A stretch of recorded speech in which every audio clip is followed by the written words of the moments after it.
बीदर के कनकर ग्राम में आज डॉक्टर बीआर अम्बेडकर की मूर्ति का अनावरण बीदर जिला प्रभारी मंत्री ईश्वर खंडरे और मंत्री रहीम खान ने किया। मूर्ति के अनावरण के लिए भव्य समारोह का आयोजन किया गया, जिसमें पूर्व मंत्री राजशेखर पाटिल, एमएलसी भीमराव पाटिल, डॉक्टर चंद्रशेखर पाटिल, बीदर जिला वक्फ सलाहकार समिति के अध्यक्ष मोहम्मद फिरोज खान, डीसीसी के उपाध्यक्ष अभिषेक पाटिल सहित अन्य नेता आदि उपस्थित रहे। मंत्री ईश्वर खंडरे ने समारोह में संबोधन किया।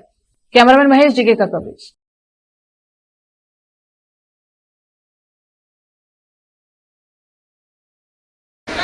विश्वगुरु बसवಣ್ಣनवरिಗೂ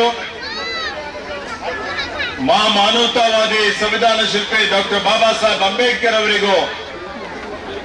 ಹಾಗೂ ಎಲ್ಲ ದಾರ್ಶನಿಕರಿಗೆ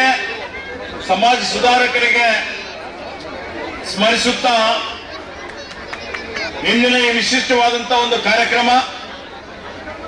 ಭಾರತ ರತ್ನ ವಿಶ್ವಜ್ಞಾನಿ ಸಂವಿಧಾನ ಶಿಲ್ಪಿ ಡಾಕ್ಟರ್ ಬಾಬಾ ಸಾಹೇಬ್ ಅಂಬೇಡ್ಕರ್ ಅವರ ಮೂರ್ತಿ ಅನಾವರಣ ಹಾಗೂ ಬೃಹತ್ತೊಂದು ಬಹಿರಂಗ ಸಭೆಯಲ್ಲಿ ನಾವೆಲ್ಲ ಭಾಗವಹಿಸ್ತಾ ಇದ್ದೇವೆ। ಈ ಸಭೆಯಲ್ಲಿ ಪೂಜ್ಯ ಬಂತೇಜಿಯವರಿದ್ದಾರೆ, ವೀರ ರೇಣುಕಾ ಗಂಗಾಧರ ಶಿವಾಚಾರ್ಯ ಸ್ವಾಮೀಜಿಯವರಿದ್ದಾರೆ, ಪೂಜ್ಯ ಬೆಲ್ದಾಳ್ ಶಂಡ್ರವರಿದ್ದಾರೆ। ಎಲ್ಲ ಪೂಜ್ಯರಿಗೆ ನನ್ನ ನಮಸ್ಕಾರಗಳನ್ನು ತಿಳಿಸುತ್ತಾ ಈ ಕಾರ್ಯಕ್ರಮದ ಆಯೋಜಕರು, ಈ ಕಾರ್ಯಕ್ರಮದ ಅಧ್ಯಕ್ಷರು, ಈ ಭಾಗದ ಕಲ್ಯಾಣ ಕರ್ನಾಟಕದ ನಮ್ಮ ಪಕ್ಷದ ಅತ್ಯಂತ ಹಿರಿಯ ಮುಖಂಡರು, ಮಾಜಿ ಸಚಿವರು, ಬೀದರ್ ಜಿಲ್ಲೆ ವಿಶೇಷವಾಗಿ ಹುಮ್ನಾಬಾದ್ ಕ್ಷೇತ್ರದ ಇವತ್ತು ಅಭಿವೃದ್ಧಿ ಹರಿಕಾರರು, ಮಾಜಿ ಸಚಿವರಾದಂತ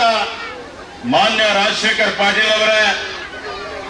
ಕೋಲಾರ ಸಚಿವರು ಮಿತ್ರರಾದಂತ ರಹೀಂ ಖಾನ್ ರವರೇ,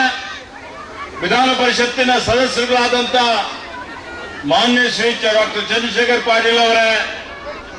ಮಾನ್ಯ ಭೀಮರಾವ್ ಪಾಟೀಲ್ ಅವರೇ, ಇಲ್ಲಿ ವೇದಿಕೆ ಮೇಲೆ ಅನೇಕ ಜನ ಉಪಸ್ಥಿತರಿದ್ದಾರೆ, ಅಫ್ಸರ್ ಮಿಯಾ ಅವರು, ಈ ಒಂದು ಸಮುದಾಯದ ಹಿರಿಯ ಮುಖಂಡರುಗಳಾದಂತ ಶ್ರೀ ಮಾರುತಿ ಬೌದ್ಧ ಅವರು, ಶ್ರೀ ಬಾಬು ಟೈಗರ್ ಅವರು, ಇಲ್ಲಿ ಅನೇಕ ವೇದಿಕೆ ಮೇಲೆ ಇನ್ನು ಆತ್ಮೀಯ ಮಿತ್ರರು ಆದಂತ ಶ್ರೀ ವೀರಣ್ಣ ಪಾಟೀಲ್ ಅವರು, ಮತ್ತೆ ಯುವಕ ಮುಖಂಡರಾದಂತ ಶ್ರೀ ಅಭಿಷೇಕ್ ಪಾಟೀಲ್ ಅವರು, ಶ್ರೀ ರೇವಣ್ ಸಿದ್ಧ ಪಾಟೀಲ್ ಅವರು, ಎಲ್ಲ ಇಲ್ಲಿ ಉಪಸ್ಥಿತರಿರುವಂತ ರಮೇಶ್ ಅವರಿದ್ದಾರೆ। ಇಲ್ಲಿ ಸುಮಾರು ನಮ್ಮ ಬ್ಲಾಕ್ ಅಧ್ಯಕ್ಷರಾದಂತ ಓಂಕಾರ ತುಂಬಾರ್ ಅವರು, ಮತ್ತೆ ಹನುಮಂತ್ ಚೌಹಾಣ್ ರವರು, ಲಕ್ಷ್ಮಣ್ ಬುಳ್ಳಾರ್ ಅವರು, ಇಲ್ಲಿ ಕಂಠಪಾರ್ ಅವರಿದ್ದಾರೆ, ಹುಡುಗಿ ಅವರು, ಇಲ್ಲಿ ಬಂದಂತ ಸಿದ್ದರಾಮಪ್ಪ ಅವರು, ಎಲ್ಲ ಉಪಸ್ಥಿತರಿರುವಂತ ಡಾಕ್ಟರ್ ಬಾಬಾ ಸಾಹೇಬ್ ಅಂಬೇಡ್ಕರ್ ಅವರ ಎಲ್ಲ ಅಭಿಮಾನಿ ಬಂಧುಗಳೇ, ಇಲ್ಲಿ ಬಂದಂತ ಎಲ್ಲ ಅಣ್ಣ ತಮ್ಮಂದಿರೇ, ಅಕ್ಕ ತಂಗಿಯಂದಿರೇ, ತಾಯಂದಿರೇ, ಮುದ್ದು ಮಕ್ಕಳೇ, ಬಂಧುಗಳೇ, ನಿಮ್ಮೆಲ್ಲರಿಗೆ ಇವತ್ತಿನ ಈ ಒಂದು ಕಾರ್ಯಕ್ರಮದ ಹಾರ್ದಿಕ ಅಭಿನಂದನೆ ಮತ್ತು ಶುಭಾಶಯಗಳನ್ನು ಕೋರ್ತಾ ಇದ್ದೇನೆ।